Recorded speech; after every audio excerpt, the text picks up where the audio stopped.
Alright, what is going on, guys? Mine back again in here for another video for you guys for today.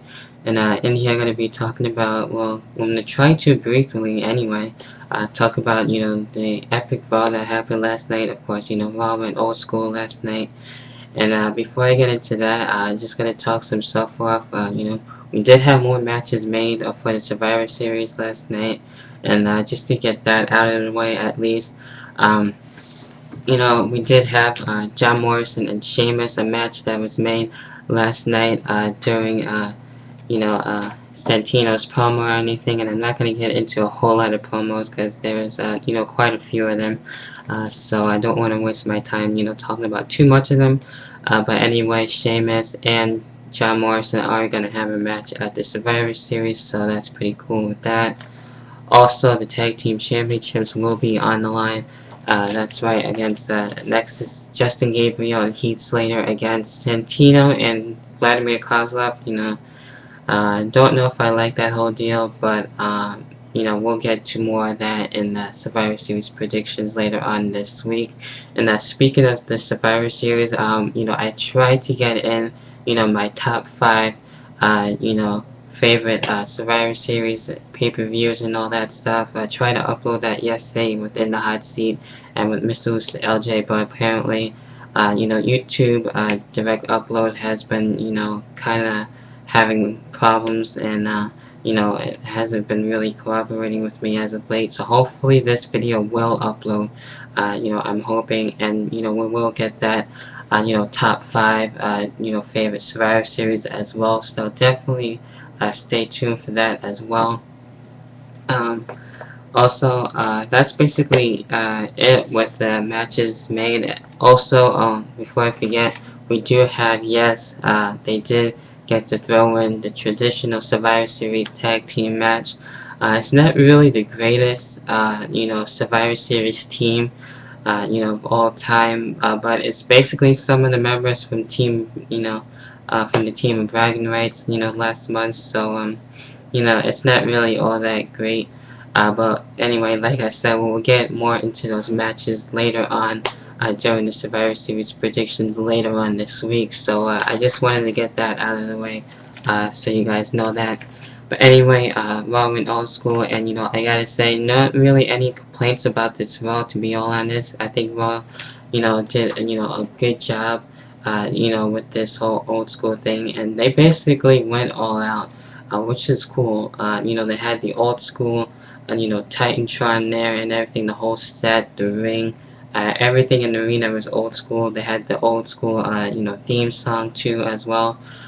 So it was like a mixture of 1997, mainly the 90s, with this year's generation. So it was actually, really cool to see that.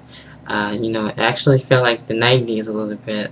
You almost forget it was like 2010. So that was good by, WWE doing that. So I really like that. So, good stuff there. We kicked it off with Meiji and Uncle in an interview with, Orton's dad, Randy Orton Sr., and saying that, even though Randy Orton wasn't there for the top first part of the interview, he was just basically saying that, Randy Orton's going to, retain WWE Championship at Survivor Series.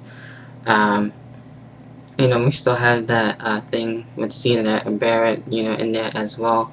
Then we have The Miz coming out, and then we had that whole thing, during the interview, and we basically had a match made, which was supposed to be John Cena versus The Miz, but then, something happens with that later on, which we'll get to, hopefully, so, stay tuned for that.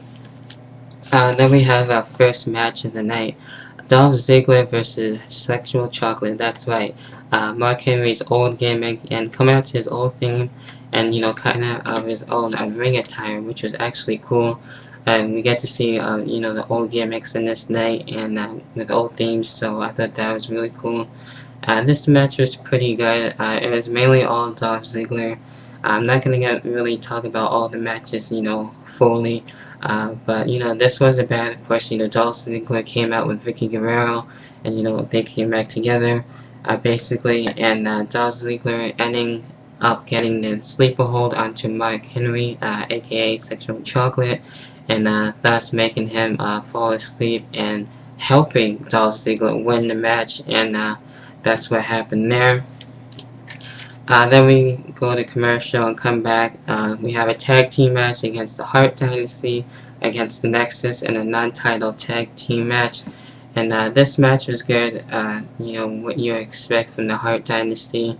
You know, D.H. Smith and you know, Tyson Kidd yet again trying to work things out. Of course, they mentioned earlier in the night that you know the original Hart Dynasty didn't really get along, and you know it happened before. So you know in their match they're still gonna try to get along despite their issues and everything.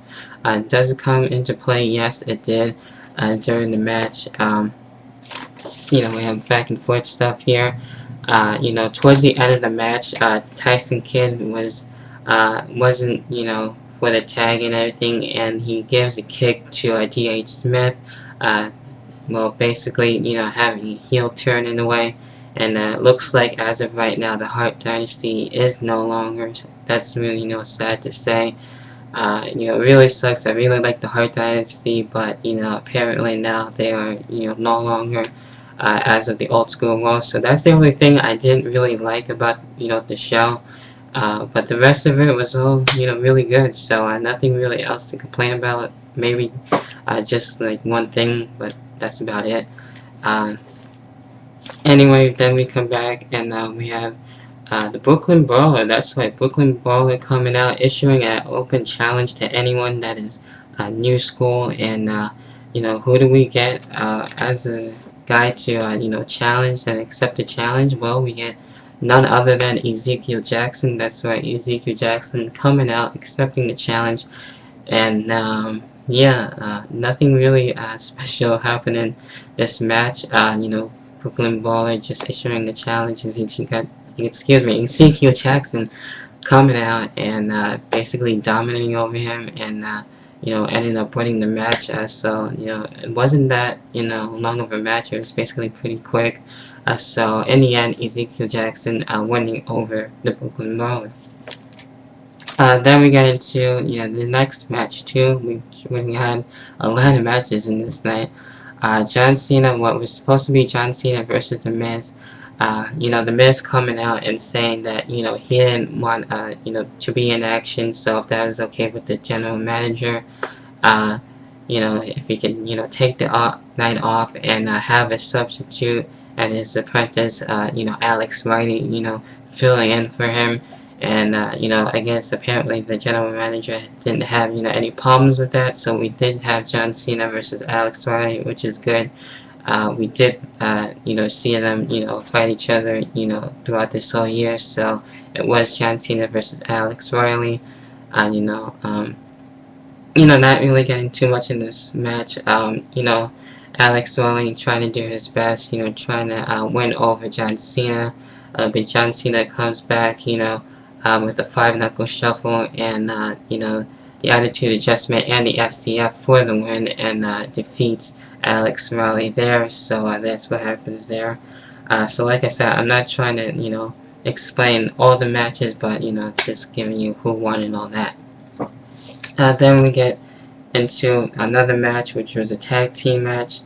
You know before that, you know we had the I Am Sheik and you know, coming out and singing their, you know, national themes and everything. Then Kozlov and Santino come out and join in the action. You know, we have, you know, like a singing contest, I guess. But, you know, that part was pretty funny. You know, the Iron Sheik mentioning Hulk Hogan a little bit too much. And eventually they had to, you know, shut off his mic. So, you know, he kind of messed up there. So actually that was pretty funny to see by the Iron Sheik. Right after that, we did have a tag team match, #1 contender tag team match, which I mentioned. You know, Santino Kozlov against the Usos, and we had the Usos coming out with Tamina, and not only that, Tamina's, you know, dad, of course, you know, Jimmy Superfly Snuka. You know, I was kind of hoping Rikishi would come out, you know, to join the Usos, but that didn't happen. Of course, we did get Jimmy Superfly Snuka. And this match was actually not that bad. We see the headbutt by Santino in this match. We see some moves by Vladimir Kozlov. We see like the running headbutt type of thing by the Usos. So this match wasn't too bad. Of course, it was for the #1 contendership at the Survivor Series. In the end, the Usos didn't win.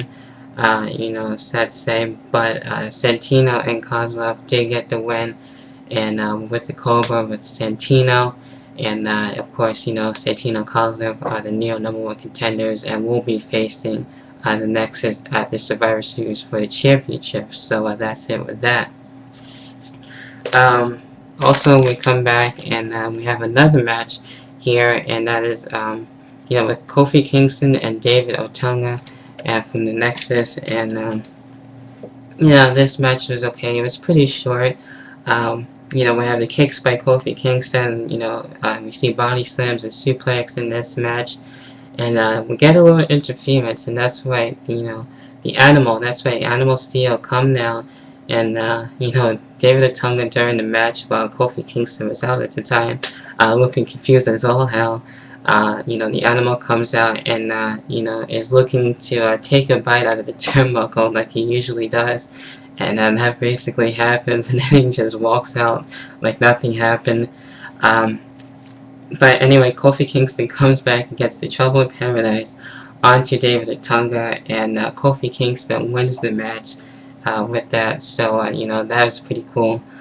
Try to speed things through it here. We had a match against Ray Barrett and R-Truth. Basically Ray Barrett getting the win over R-Truth. That's basically happened with that, and Ray Barrett getting the Wasteland. Next match, right after that, we had Alberto Del Rio against Sergeant Slaughter, and of course, we had Alberto Del Rio coming out with Chavo Classic coming out there, so that was pretty cool. Alberto Del Rio, basically giving it to Sergeant Slaughter. We did see the Cobra Clutch by Sergeant Slaughter, trying his best, so it was good to see the Sarge back. We had Alberto Del Rio, of course, getting the win over Sarge, and basically defeating him. Then we have Mae Young coming out, and basically a little tribute to Mae Young, so that's right, Mae Young did come out. Then we have, of course, yes, Lay Cool coming out, saying, I don't remember what they said, but basically saying that she was that old school stuff like that. Mae Young and the rest of the divas weren't happy about that, and yes, actually calling them sluts and bitches, believe it or not.